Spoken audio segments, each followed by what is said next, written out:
Traditional Italian meatballs. Start with 1 pound of ground meat, a combination of beef, pork, and veal. You can usually find that at your grocery store, either as meatball mix or meatloaf mix. If not, you may have to buy them separately and mix them together yourself. 3 cloves of garlic that will mince very carefully. 2 large eggs, 1/2 cup of seasoned breadcrumbs, 1/4 cup of Parmesan cheese grated, a 1/2 teaspoon of salt, I use kosher salt, and a 1/4 teaspoon of pepper, a little more if you like it, a little less if you don't like it, and then a generous handful of dried parsley. If it's in the summer and you have some parsley growing out your door, use fresh parsley. Just break your eggs into a bowl and give them a quick mix, just using a fork. You'll also want to very finely mince your cloves by first smashing the garlic, the back of my knife, and then just running the knife through the garlic multiple times, because you really don't want to have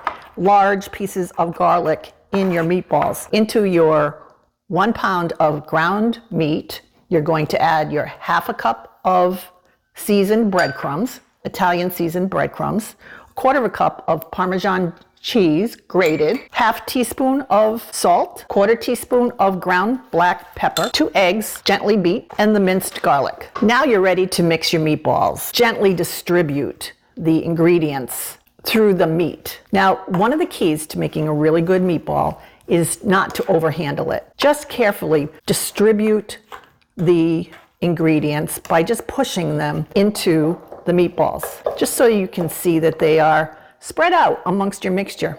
You're going to get in there with your hands, and you're going to finish the mixing process by just tossing and squeezing a little bit, just until you see that the ingredients have been distributed throughout the meatball mix. Just going to take you a minute, and we're ready to form the meatballs. You can make between 12 and 16 meatballs from this mix. I'm going to make them a little larger today by making 12. And then to do that, I just divide my meat mixture in half, and then each half into thirds, and then cut each of the thirds into a half to make a ball that I gently will form into a meatball. And notice that I'm not touching the meat very much at all. Cover your meatballs with some plastic wrap and refrigerate until you're ready to assemble the gravy. We're going to start by browning our meats because brown food tastes yummy. And I'm going to brown the meatballs in a frying pan so that we can get things going in a hurry.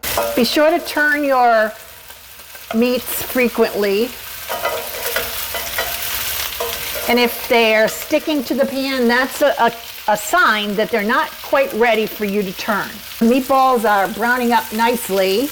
Just nestle them right into the sauce. And I'm using 12 meatballs and 12 sausage links. And now cover your pan, leaving your cover slightly ajar. On very low heat, you want it to simmer for 3 hours. And simmer means gentle little bubbles. After you've simmered your meatballs, your sausage, and your sauce together, you're going to have savory deliciousness that you're ready to toss with your favorite pasta or serve just on a platter with some chunky bread and a sauce for dipping. Enjoy!